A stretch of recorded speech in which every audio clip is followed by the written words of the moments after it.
Hello students, कैसे हैं आप लोग? Welcome to this session. My name is Dr. Kavita Rawat, your English teacher from ICT Virtual Class. Today we will continue our previous chapter, that is Journey to the End of the Earth. So written by Tishani Doshi. तो अभी हमने जो है बच्चों chapter पढ़ा था और अभी आपको क्लियर हो गया होगा कि here we are talking about Antarctica. और किस तरह से हमने पढ़ा था कि ये फ्रिजिड है, कोल्डेस्ट है और विंडियस्ट जो है कॉन्टिनेंट. क्लियर? तो एंटार्क्टिका में जो उनके अपने एक्सपीरियंस से जो जर्नी उन्होंने वहां पे कंप्लीट करी थी और किसके साथ करी थी, विद 52 स्टूडेंट्स. और उनके वेसल का नाम क्या था बच्चों? Academy Shokalskiy. क्लियर? और किस तरह से हमने जो है यस्टरडे डिस्कस करा था, ये इनकी वेसल है, शिप है, ये हम ऑलरेडी जो है डिटेल में पढ़ चुके हैं. और हमने पहले भी पढ़ा था कि ये जो है पहले जो इंडिया और एंटार्क्टिका था, it was a part of Gondwana. और किस तरह से ये स्प्लिट हुआ था और इंडिया जो है उसकी इंडियन जो प्लेट थी किस तरह से उसने पुश करा था और उसी तरफ से हिमालय बने थे और एशिया में चला गया था. क्लियर? और जो एंटार्क्टिका है अभी भी जो है still in south pole. Clear? और यहाँ पे जो एक पाथ बताया था हमने, इसको ड्रेक पाथ, ड्रेक पैसेज. और यहाँ पे कौन कौन से बच्चों ओशन है? 3 ओशन बताए थे, इंडियन ओशन, अटलांटिक ओशन और पैसिफिक ओशन. क्लियर? और इन्हीं की वजह से 3 ओशन की वजह से दे क्रिएट क्या करते हैं, circumpolar cold circumpolar currents. Clear? तो ये हमने डिटेल में पढ़ा है, तो बच्चों अभी इतना जो है डिटेल में नहीं पढ़ेंगे. और हमने ये भी पढ़ा था कि हमारी जो ये कितना पुराना था, 650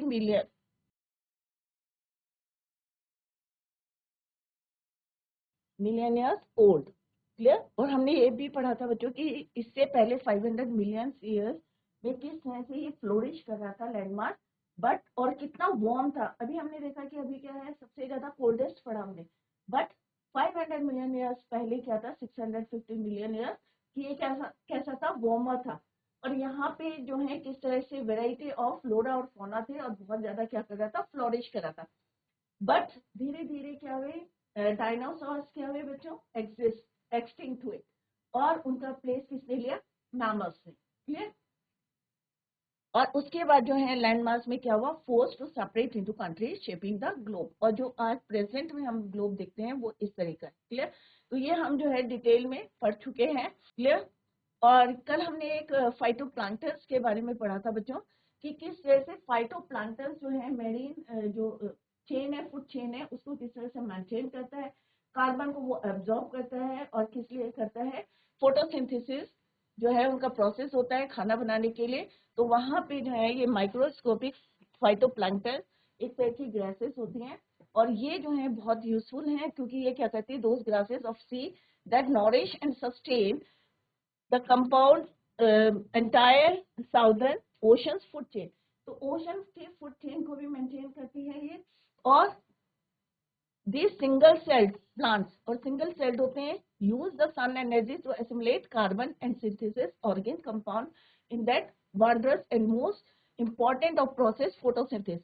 तो आपने बायो में पढ़ा होगा बच्चों, फोटोसिंथेसिस क्या होता है कि ये क्या करते हैं, कार्बन डाइऑक्साइड, लीव्स, क्योंकि खाना कौन बनाता है, लीव्स बनाती हैं, लीव्स प्लांट की.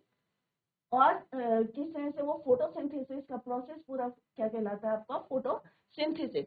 तो carbon dioxide plus water in the presence of chlorophyll और sunlight. क्लियर? इनके प्रेजेंस में क्या करते हैं, वो खाना बनाते हैं, C6H12O6 और रिलीज क्या करते हैं वो, ऑक्सीजन. क्लियर? और अगर इसको बैलेंस करेंगे तो 6 क्लियर, 6O2 रिलीज करते हैं.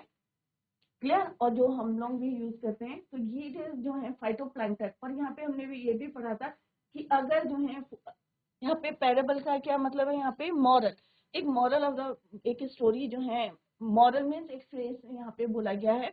मॉरल ऑफ द फाइटोप्लैंक्टन क्या है कि there is a great metaphor for existence, take care of the small things. अगर हम छोटी छोटी चीजों को ध्यान देंगे तो ऑब्वियस है कि we can save our planet. और बड़ी चीजें जो है अपने आप उसका प्लेस ले लेंगी. क्लियर? अब एक हमने यस्टरडे भी डिस्कस की, वॉक ऑफ द ओशन, कि ओशन में कैसे वॉक करना. तो आप इमेजिन कर सकते हैं कि नीचे क्या है, ओशन. क्लियर? और इसके ऊपर क्या है, आइस शीट। ये क्या है बच्चों, ice sheet, ice sheet. Clear. अब यहाँ पे वो कह रही है कि my Antarctica experience of full of, ये कल हम डिटेल में जो है इसको पढ़ चुके हैं। तो स्ट्राइकिंग जो है रियलाइजेशन कब हुआ, जब वो अंटार्कटिक सर्किल में जो है 65.55 डिग्रीज में साउथ में थी। Shokelsky had managed to wedge herself into a thick white stretch of ice between the peninsula। एक नैरो सा रास्ता होता है ना बच्चों, वहाँ पे it is very difficult to, अब आपके जो है वेसल कैसे जाएगी वहाँ पे। क्लियर। तो एक तरफ क्या था, पेनिनसुला था, और दूसरी तरफ क्या था, टैडपोल आइलैंड, और इसके बीच का पैसेज क्या था, बहुत ज्यादा नैरो था, which was preventing us from going any further. तो वो वहाँ पे जो है उनकी वेसल जो है एक तरह से कह सकते हैं कि आगे नहीं बढ़ सकती थी। The captain decided we were going around the head back north. अब जो कैप्टन था उन्होंने कहा नहीं भाई हमें तो कहाँ चलना है, पीछे। बट बिफोर वी डिड, उससे पहले उन्होंने क्या इंस्ट्रक्शंस दिए, from going any further the captain instructed to climb down the gang plank. अब बच्चों गैंग प्लैंक क्या होता है, एक लकड़ी का जो है बोर्ड होता है, जिसके हेल्प से जो है शिप में जाते हैं, बोट में जाते हैं, और उसी की हेल्प से उतरते हैं। तो that is here aboard और plank use to board. Clear, कि शिप में जाना और उतरना, इसलिए जो है यूज करते हैं that piece of wooden board. Clear, उसको कहते हैं gang plank, and walk on the ocean. So there we were all 52 us kitted out in Gore-Tex। अब kitted out means अब ओशन में चलना है, तो जैसे कल भी मैंने आपको बताया था कि जूते, क्योंकि स्मूथ आइस क्या होती है, बहुत ज्यादा स्मूथ होता है, it is difficult to walk on ocean. तो उनको जो है किटेड आउट इन गोरटेक्स। अब गोरटेक्स क्या होता है बच्चों, ये वाटर प्रूफ ब्रेथेबल फैब्रिक। कोई जो है उनको जो कपड़े दिए गए ऐसे दिए थे जो कि कैसे थे, वाटर प्रूफ थे, और जिसमें से आप जो है ब्रीथ कर सकते हैं, ब्रीथेबल फैब्रिक का। क्लियर, एंड ग्लेयर्स, और जो है क्योंकि ओशन में हम जा रहे हैं, और जो है उसके लिए उन्होंने क्या दिया था, walking on a stark whiteness that seemed spread. Sunglasses भी दिए थे उन्हें, seemed to spread out all over. और ये भी उन्होंने बताया कि किस तरह से वो तो ऊपर चल रहे थे और नीचे क्या था बच्चों, ओशन था, और ओशन में क्या थे, मेरीन जो है लाइफ थी। 180 मीटर जो है डीप था, ये कितना डीप था ओशन, 180 मीटर्स। क्लियर, और उसके नीचे और ओशन में क्या रहते हैं बच्चों, मेरीन एनिमल्स। क्लियर, तो यहाँ पे वो बोल रहे हैं कि living 180 metres of living breathing salt water. कह रहे हैं कि वो हम यहाँ पे क्या कर रहे थे, वॉक कर रहे थे, और नीचे जो है बहुत सारे जो है लिविंग ऑर्गेनिजम्स जो हैं वो क्या कर रहे थे, ब्रीथ कर रहे थे। क्लियर, तो ये जो है आइसोलेटेड रहता है, यहाँ पे जो है ये प्रोटेक्ट करके रहते हैं और टेम्परेचर को भी मेंटेन करके रखते हैं। क्लियर, तो यहाँ पे क्या है, बहुत ज्यादा जो है मेरीन ऑर्गेनिजम्स हैं, वो ब्रीथ कर रहे हैं, और सॉल्ट वाटर है। क्लियर, और वो कहाँ वॉक करें, यहाँ पे वॉक करे हैं आइस शीट के ऊपर। क्लियर, ठीक आइस पे and underneath that 180 metres of, तो ये हम कल भी पढ़ चुके हैं। और उसकी चारों तरफ इन द पेरिफेरी, इसके जो है अगल बगल में अगर चारों तरफ देखेंगे सराउंडिंग में, तो क्या है वहां पे, क्रैब ईटर सील्स जो हैं वहां पे फ्लोटिंग जो है, फ्लोट कर रहे हैं आइस के शीट्स, और वहां पे क्या कर रही है, वो रिलैक्स कर रही है आइस फ्लोज पे। तो आइस फ्लोज का मीनिंग यहाँ लिखा है बच्चों, ये large pack of floating ice at least 20 and 10 metre का होता है, और उसके ऊपर जो है वो आराम से क्या कर रही है, रेस्ट कर रही है और फ्लोट कर रही है। क्लियर, तो ये इसके चारों तरफ जो है अगर देखें तो, और उन्हें ऐसा याद आ रहा है कि अगर जब and sunning themselves on ice floors much like, जैसे स्टे डॉग जो है पेड़ के नीचे जो है आराम करते हैं, ऐसे जो है वो इमेजिन कर रही है, और उन्हें जो है कंपेयर किया है उन्होंने क्रैब ईटर सील से। अब यहाँ पे क्या कह रही है वो, 9 time zone, 6 checkpoint, 3 water bodies and many ecospheres later I was. और वो वंडरिंग करिए किससे, कैसे हमारे जो है प्लैनेट ने इसको क्या कर रखा है, बैलेंस करके रखा है। क्लियर, और उन्हें जो है थोड़ा सा डाउट है कि अगर जैसे अभी हमने जो है डिस्कस करा था कि 650 मिलियन ईयर्स पहले जो है वार्म थी अंटार्कटिका, क्या अगर वैसे ही जो है टेम्परेचर हो जाता है, उतना ही जो है टेम्परेचर, क्योंकि अभी क्या हो रहा है बच्चों, रैपिडली जो है टेम्परेचर राइज कर रहा है, ग्लोबल वार्मिंग। तो अगर इतनी तेजी से जाएगा तो उनको एक डाउट है, will we be around to see it और would we have gone the way of the Nile. तो यहाँ पे वो कंपेयर करेंगे, जैसे डायनासोर्स हैं, ममट्स हैं या वुली राइनोस हैं, ये जो है एक्सटिंक्ट हो गए, क्या हम भी एक्सटिंक्ट हो जाएंगे? Who's to say? But after spending 2 weeks, परंतु 2 वीक जो है वहां पे स्पेंड करने के बाद with teenagers, bunch of teenagers who still have the idealism to save the world. All I can say is that a lot can happen a million years, but क्योंकि इन सबको बनने में कितना टाइम लगा बच्चों, मिलियन ईयर्स लगे। अगर एक छोटा सा भी जो है स्टेप लेते हैं टू सेव अर्थ, तो इट इज वेरी इंपॉर्टेंट, क्योंकि डे बाय डे अगर हम स्टेप लेने शुरू कर देंगे तो डे बाय डे हम जो है we can able to save our earth. Clear? तो जो टेम्परेचर इतनी तेजी से रैपिडली राइज कर रहा है, तो अगर हम जो है पॉपुलेशन को कंट्रोल कर लेंगे, डिफॉरेस्टेशन के बजाय हम एफोरेस्टेशन करेंगे और नेचुरल रिसोर्स को जो है कंट्रोल वे में जो है हम यूज करेंगे, ओवर यूज नहीं करेंगे, तो we can easily save our earth. Clear? तो this is all about this chapter. तो बच्चों लेट्स डिस्कस द समरी। तो यहाँ पे जैसे हमने पढ़ा था कि 6 चेक पॉइंट जब उन्होंने जो है ट्रैवलिंग करी थी मैड्रास टू एंटार्क्टिका, तो कितने चेक पॉइंट्स आए थे बच्चों? 6 checkpoints, 9 time zones, 3 water bodies and just many ecospheres to reach there. Ishani Doshi जो है travel to the southern end of the earth, तो ये हम ऑलरेडी जो है पढ़ चुके हैं। As far as the eyes can see, it is completely white at its, क्योंकि white थी, क्यों थी? And blue horizon gives immense relief. तो horizon क्या होता है बच्चों? यहाँ पे स्काई और लैंड जो है मीट करते हैं, उसको क्या बोलते हैं? होराइजन। क्लियर? और उन्हें जो है यहाँ पे आगे बहुत ज्यादा जो है वंडर हो गई थी, क्योंकि यहाँ पे उन्हें पता चला था कि इंडिया और जो एंटार्क्टिका है they were the part of the same supercontinent Gondwana. Clear? और किस तरह से Antarctica had a warm climate until then, तब जो है 600 मिलियन ईयर्स पे हमने पढ़ा था कि वार्म क्लाइमेट था वहां पे। Despite human civilisation around the globe, it still remains in its pure form being a south Indian. ये हम जो है पढ़ चुके हैं, क्योंकि वहां पे जो है 2 वीक से सन नहीं निकला था। Unimaginable for the author to visit the place that constitute worth 90%, पूरे वर्ल्ड के अगर हम देखें तो 90% जो है आइस कहाँ है? एंटार्क्टिका में। क्लियर? और वहां पे जो है इंट्रैप कौन कर रहा है? क्योंकि वहां पे जो है हैबिटेशन नहीं है, तो इंट्रैप कौन करता है? बड़े बड़े जब एवलांचेस जो है गिरते हैं या आइस शीट्स जो है टूट के गिरती हैं, एट द टाइम जो है जो पीस है उसको इंट्रैप करते हैं। Clear? It is home of A lot of evidences that give us glimpse of the past, and at the same time Antarctica help us foresee the future. अगर आपको जो है if you want to examine your अर्थ, तो आपको कहाँ जाना है? Antarctica में। अगर अर्थ का प्रेजेंट पास्ट फ्यूचर अगर आपको देखना है तो कहाँ पे विजिट करें आप? एंटार्क्टिका में। Clear? Who knows if Antarctica will be warm again, and even if it does, will we be alive to see it? क्या हम जिंदा रहेंगे अगर टेम्परेचर फिर से जो है उतना ही राइज करता है? क्योंकि अभी टेम्परेचर क्या है वहां का? फ्रिजिड है, कोल्डेस्ट है, विंडियस्ट है। क्लियर? परंतु अगर इसी तरह से जो है हमारे जो है टेम्परेचर राइज करता रहेगा, तो मे भी जो है अगर वार्म हो जाएगी, तो यहाँ पे एक डाउट है। तो बच्चों जैसे मैंने बोला था कि आप जो है इसको रिवाइज करके आए। Let's discuss multi choice question. Clear? तो यहाँ पे 4 ऑप्शन दिए हैं और आपको जो है करेक्ट आंसर चूज करना है। तो first one is, how does visit to Antarctica help to understand the effect of global warming? 4 options are given here.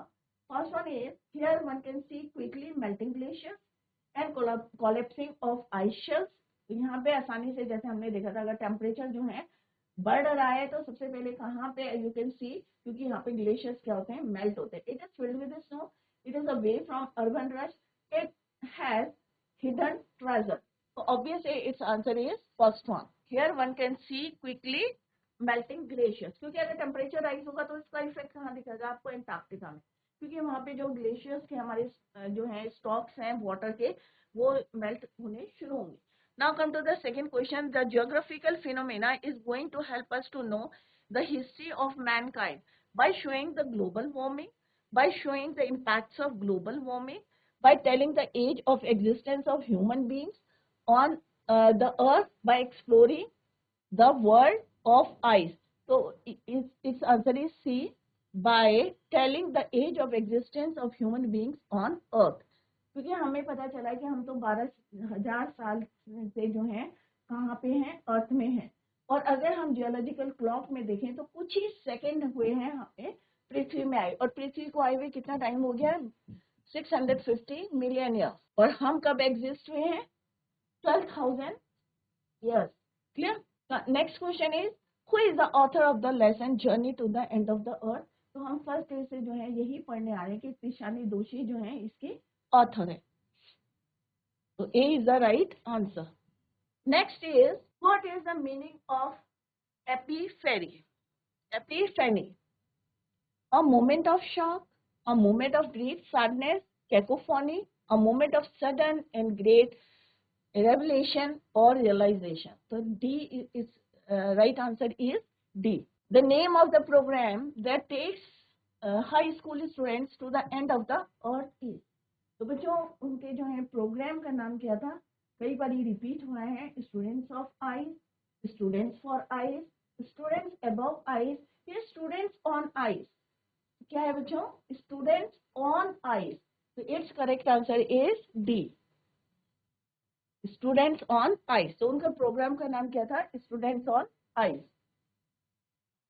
Clear? Now come to the next question. What does the author mean by in that short amount of time we have managed to create quite a ruckus? तो क्या हुआ? Progress made by human race, या हमने बहुत ज्यादा progress की है, या हमने इतने थोड़े से समय में destruction and disturbance caused by human race, या stunning achievements of human race, या नन ऑफ द अबव? तो ऑब्वियस है हमने थोड़े से समय में हमने क्या करा है? अर्थ में आके डिस्ट्रक्शन करा है, डिस्टर्बेंसेस करा है cause by human race. It means answer is your B. Clear? तो जो जैसे मैंने पहले भी बोला है कि अगर आप जो है पढ़ाई में फोकस करेंगे, जो रीड द चैप्टर थॉरली, अगर आप जो है थॉरली रीडिंग करेंगे इसकी, तो it is very easy for you to give the answers. The narrator was aboard on the ship named, अब शिप का नाम क्या था बच्चों? कई बार मैंने रिपीट भी करा है, वर्ल्ड कैरियर, या एकेडमिक डिस्कवरी, या एकेडमिक शकल्स्की, या देयर नेम एक्सप्लोरर। तो obviously its answer is academic Shokalskiy. C is the right answer of this question. Clear? तो आप लोग जो है नोट भी करते रहे। The Drake passage was created because of, अब जो ड्रैग पैसेज है कई बार मैंने आपको जो है बताया है यहाँ पे, इंडिया ड्रिफ्टिंग नॉर्थवर्ड, या South America drifting off to join North America, या North America drifted off to join South America, या इंडियाज कोलाइजन विद एशिया। तो इसका आंसर सिंपल सा है कि साउथ अमेरिका किससे मिल गया था? नॉर्थ अमेरिका से। तो ये हमने एक मैप में भी देखा था कि किस तरह से जो है साउथ अमेरिका ड्रिफ्ट होके जो है फ्लोट होके कहाँ पे मिल गया था? नॉर्थ अमेरिका में। क्लियर? गोंडवाना एग्जिस्टेड रफली अराउंड, अब यहाँ पे गोंडवाना की बात कर रहे हैं, जो एक पहले एक क्या था? पीस ऑफ लैंड था, जिसके पार्ट कौन कौन थे? India and Antarctica. तो कितने साल हुए हैं बच्चों इसको? 110 मिलियन ईयर्स एगो, या 450 मिलियन ईयर्स एगो, या 250 मिलियन ईयर्स एगो, या 650 मिलियन ईयर्स एगो? तो its answer is your D, 650 million years ago. तो right answer is your 650 million years. Clear? Next is, by a collapse in the Gondwana superland, या by evolution, या by deforestation, या all of these? तो हिमालय कैसे बने थे? By a collapse of the Gondwana superland. Clear? What disturb the silence of the continent?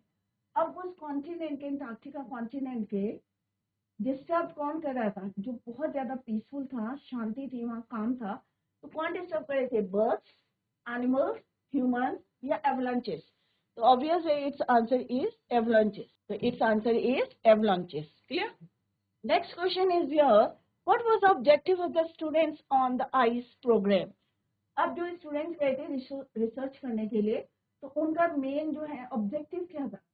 To make them travel, to make them see snow, to make them see white expanse in the form of ice, yet to enable them to think differently to save the planet. क्या उनको जो है घुमाने के लिए ले गए थे, ट्रैवल के लिए ले गए थे, या बर्फ दिखाने ले गए थे, स्नो, या वो जो है व्हाइट एक्सपेंस दिखाने के लिए गए थे in the form of ice, या to enable them to think differently to see save the planet? तो ऑब्वियसली इसका आंसर क्या है कि वो जो है डिफरेंटली सोचे to how to save the planet. Clear? Next question है, पूरा चैप्टर इसमें कवर हो जाएगा आपका, जितने भी एमसीक्यू कर रहे हैं हम। What is the purpose of journey of the world's most preserved place Antarctica? क्या इनका एम था, क्या पर्पस था उनका? To tour the world, to see the beauty of the earth, या to know the geography more closely, या sensitize the young minds towards climatic change? तो obviously क्योंकि टीनेजर्स गए थे, तो its answer is to sensitize the young minds towards the climatic change. So D option is the right answer. Clear? Next is, if we want to know our earth, the human race, and its past, present and future, where should we go? Northern Pole, Southern Pole, Gondwana, या Antarctica continent?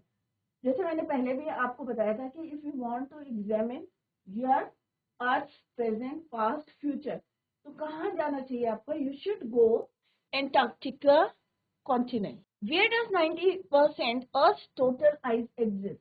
90% जो है अर्थ की total जो है ice कहाँ पे पाई जाती है? Pacific region, southern ocean, northern pole, या एंटार्क्टिका कॉन्टिनेंट? तो obviously its answer is Antarctica continent. तो अभी हमने बच्चों एमसीक्यू क्वेश्चंस करे हैं, और अब हम जो है 20-30 वर्ड्स के जो क्वेश्चंस आते हैं एग्जाम में, we are going to discuss. Clear? तो first one is your, when did the author start her journey to Antarctica and what had she to pass through? जैसे मैंने आपको पहले भी बताया था कि जो है, जैसे 9 जो है उन्होंने टाइम जोन जो है पास करे थे। क्लियर? या उन्होंने जो है 6 चेक पॉइंट्स कवर करे थे, या कितने इक्वेस्फीयर्स जो है उन्होंने क्रॉस किए थे, तो ये आपको जो है यहाँ पे क्वेश्चन में लिखना है। क्लियर? तो स्टार्ट कहाँ करी थी? 13.09 degrees north of the equator. ये कई बार मैंने डिस्कस भी करा था, आई थिंक आप लोगों को लर्न भी हो गया होगा। The author started her journey 13.09 degrees north of the equator in Madras. Clear? She was on board a Russian research vessel, जिसका नाम क्या था बच्चों? Academy Shokelsky. She had to pass through 9 time zones. जैसे जैसे जो है उन्होंने वहां से पास करे थे, क्रॉस करे थे, तो कितने थे बच्चों? 9 टाइम जोन्स थे, 6 चेक पॉइंट्स थे, 3 बॉडीज ऑफ वाटर थी, और at least many ecospheres. Clear? After travelling over 100 hours, तो हमने पढ़ा था कि 100 आवर्स उन्होंने जो है ट्रैवल करा था, और it is the combination of किस किस से करा था? Car, aeroplane, ship, she reached, and finally she reached Antarctica with 52 students. Clear? और प्रोग्राम का नाम क्या था? Students on ice. Next question is, what emotions did the author experience when she reached Antarctica at last? वहां पे पहुंचने के बाद उनके क्या एक्सपीरियंस थे, क्या उनके इमोशंस थे? Clear? The author finally set foot on the Antarctica, कितना चलने के बाद? 100 hours. Clear? After travelling over 100 hours in combination of car, aeroplane. तो बच्चों यहाँ से भी जो है आपको सेम जो है लाइन लिखनी है कि कैसे पहुंची थी वहां पे, बाय ट्रैवलिंग 100 आवर्स, और किस किस का कॉम्बिनेशन है? In combination of car, aeroplane and ship. Her first emotion of seeing the, first emotion क्या था जब उन्होंने वास्ट एक्सपेंस ऑफ आइस देखी थी? Clear? Expensive white landscape and the blue horizon was of relief. और जब उन्होंने वहां पे ब्लू होराइजन देखा था, तो उनको थोड़ा सा क्या हुआ था? Relief. She experience the emotion of wonder at its immensity, the isolation and its strange relationship with India. Clear? तो रिलेशनशिप इंडिया के से क्या था कि यही था कि पहले जो है वो क्या था, it was a part of India और Antarctica, they were part of the same land mass, that is Gondwana. Clear? Next question क्या बच्चों, how would you describe Gondwana? आप गोंडवाना को कैसे डिस्क्राइब करेंगे? तो अभी हमने है कई बार हमने पढ़ा, हमने मैप में भी देखा कि किस तरह से जो है पहले एक लैंडमार्क था, उसका नाम क्या था, गोंडवाना. और किस तरह से हमने देखा अमेलगमेटेड एक वर्ड हमने पढ़ा था, होल. बहुत सारी कंट्रीज और कॉन्टिनेंट्स थे. Gondwana was a joint amalgamated southern supercontinent centering around present day Antarctica. यहाँ पे अभी क्या है, अंटार्कटिका है. पहले क्या था वहां पे, गोंडवाना था. Clear? Humans had not arrived on the global scene. उस समय क्या थे, ह्यूमन नहीं थे. फ्लोरा फोना जो है फ्लोरिश कर रहा था. और टेम्परेचर कैसा था वहां पे, बहुत ज्यादा था. The climate was much warmer. और अभी कैसा है बच्चों at present, driest, coldest, clear, और windiest. The climate was much warmer. There was a huge variety of flora and fauna. जैसे मैंने अभी बताया कि बहुत ज्यादा फ्लोरिश कर रहा था. Gondwana thrived for 500 million years when कि मतलब फ्लोरिश कर रहा था, when the age of mammals got underway, the landmass was forced. और जब mammals की एंट्री हुई और डायनासोर जो है क्या हो गए, वाइट आउट हो गए, एक्सटिंक्ट हो गए. तो किसकी एंट्री हुई, मैमल्स की. और उसके बाद क्या हुआ, the land mass was forced to separate into countries. और फिर जो है डिफरेंट कंट्रीज में बन गया. Antarctica separated from the whole land mass, shaping the globe as we know today. जैसे हम आजकल ग्लोब में देखते हैं कि साउथ पोल में क्या है बच्चों, अंटार्कटिका है. तो आप लोग जो है अपने माइंड में इस बात को रख ले कि पहले क्या था, वहां पे एक लैंड मास था जिसको क्या बोलते हैं, गोंडवाना बोलते थे. बट किस तरह से मैमल्स के जो है आने के बाद जो है किस तरह से लैंड मास फोर्स्ड हुआ, was forced to separate into countries. और अंटार्कटिका क्या था, वहीं पे था. स्टिल अभी भी वहीं पे Antarctica separated from the whole land mass, shaping the globe as we know at present.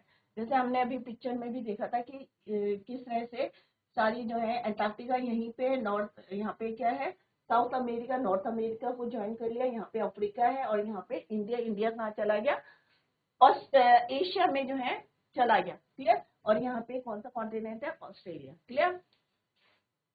Next is what is that thing that can happen in a million years and would be mind boggling. अब कौन सा जो है mind boggling means confuse. तो ऐसा जो है आपको यहाँ पे बताना है कि दैट कैन हैपन, कि जो मिलियन ईयर्स पहले हुई थी. क्लियर? तो the author says that in a million years India may push northwards, jamming against Asia. It will buckle its crust and form Himalayas. South America may drift off to join North America. The Drake Passage may open up to create a cold circumpolar current. Antarctica may remain frigid, desolate and at the bottom of the world. और अभी भी जो है Antarctica कहाँ है, bottom of the world में है. Frigid है, south north pole south pole में है. फ्रिजिड है, डेसोलेट है, कोई हैबिटेशन नहीं है वहां पे. And still it was at the, अभी भी सॉरी है, it is at the bottom of the world. Clear? Frigid है, कोल्डेस्ट है, विंडियस्ट है. क्लियर?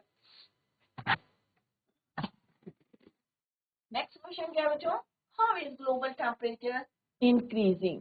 कैसे इंक्रीज कर रहा है, ये सबको आंसर आता होगा. द आंसर जो है मे बी जो है मैक्सिमम बच्चों को इसका आंसर आता होगा कि टेम्परेचर कैसे बढ़, कौन इसका रिस्पॉन्सिबल है. ऑब्वियस है, सब बोलेंगे कि human being. Global temperature is increasing due to the increasing burning of fuels, fossil. अब फॉसिल फ्यूल्स एनिमल तो कर नहीं रहे, बट कौन कर रहा, हम कर रहे हैं. Clear? It has now created, अब इसने क्या करा है, जब हम फॉसिल फ्यूल यूज करते हैं तो it create a carbon blanket around the planet, around the world, carbon dioxide around the world. This has given birth to question like, और इससे क्या क्वेश्चन होता है, will the West Antarctica ice sheet melt entirely? Will the Gulf Stream ocean current be disrupted? Yeah, will it be the end of world as we know of? May or may not. It may be or it may not be. हो भी सकता है, नहीं भी हो सकता। अगर हम जागरूक हो गए, अगर सब लोग जो है अवेयर हो गए हैं कि हमें जो है किस तरह से how to save the earth, definitely we can save our earth. और इंक्रीजिंग टेम्परेचर को भी हम, ग्लोबल वार्मिंग को भी हम रोक सकते हैं। Clear? What are the reasons for the success of the students on ICE program? तो कौन कौन से रीजन हैं कि हम जो उनका प्रोग्राम था आई स्टूडेंट्स ऑन आई कैसे सक्सेस हुआ? Sitting distant in the comfort zone of our houses, any talk about global warming looks so unreal and one can be unconcerned. अगर हम घर में बैठ के जो है बात करते हैं, ग्लोबल वार्मिंग की बात करते हैं, या हम जो है अपने प्लानेट को सेव करने की बातें करते हैं और जो रीजंस बताते हैं, और एक हम जो है रियलिटी में देख रहे हैं जाके। क्लियर? तो यहाँ पे यही बोल रहे हैं कि global warming looks so unreal, तो हमें कैसा लगता है? अनरियल लगता है। Can be unconcerned, but the visible experience of seeing glaciers retreating, अगर आप वहां पे जाके देखेंगे कि किस तरह से जो है ग्लेशियर रिट्रीट कर रहे हैं, तो आपको लगेगा ना भाई यहाँ पे क्या हो रहा है, ग्लोबल वार्मिंग हो रही है, टेम्परेचर जो है इंक्रीज कर रहे हैं। Ice caps melting, ice shells collapsing make one understand and realise that what global warming. तो आपको जो है, जो किताबों में पढ़े हैं, अगर आप जो है विजुअली उसको देखेंगे तो आपको जो है विश्वास हो जाएगा, रियलाइज करेंगे कि जो है क्या है कि global warming is all about. The indications for the future of human kind become clear when one actually witnesses the geological phenomena. तो जैसे पहले भी हमने बोला था कि अगर आपको जो, if you want to examine your earth present past future, तो यू शुड गो एंटार्क्टिका। तो जैसे यहाँ पे जो है ईशानी दोषी ने बताया है कि अगर आपने जो है, एक होता है घर में जो कंफर्ट होके हम किताबें पढ़ रहे हैं या न्यूज में पढ़ रहे हैं, बट एक जो होता है कि visible experience of seeing glaciers किस तरह से रिट्रीट करे, या जो माउंटेन की आइस कैप्स क्या होती है बच्चों, अगर ये माउंटेन है तो यहाँ पे क्या है, आइस कैप। तो आइस कैप्स क्या हो रही है, मेल्ट हो रही है, पिघल रही है। तो ये आप जो है कहाँ देख सकते हैं, Antarctica. Clear? Why does the author feel that prognosis for the human beings is not healthy? क्योंकि हम देख रहे हैं कि किस तरह से हम बैटलिंग कर रहे हैं। इंक्रीज इन पॉपुलेशन, रिसोर्सेज क्या हो गए हमारे, लिमिटेड हो गए। क्लियर? तो the world is battling an ever increasing population. क्योंकि अगर हम अभी भी जो है जागरूक नहीं होते हैं, अवेयर नहीं होते कि भाई सबसे मेन रीजन क्या है, क्यों हो रहा है global warming. Increasing population leading to burning fossil fuel, क्योंकि जितनी ज्यादा पॉपुलेशन होगी उतनी ज्यादा उसके नीड्स बढ़ जाएंगे, राइट, वांट्स बढ़ जाएंगे, ग्रीडीनेस बढ़ जाता है, भाई ये भी चाहिए ये भी चाहिए। तो अगर पॉपुलेशन बढ़ी है तो ऑब्वियस है क्या बढ़ रहा है, use of burning of fossil fuels. This has created a blanket of carbon dioxide around the world, thereby increasing global temperature. All this is hazardous and life-threatening for all flora and fauna. Hence, the future of mankind, in fact, all life on Earth is in danger.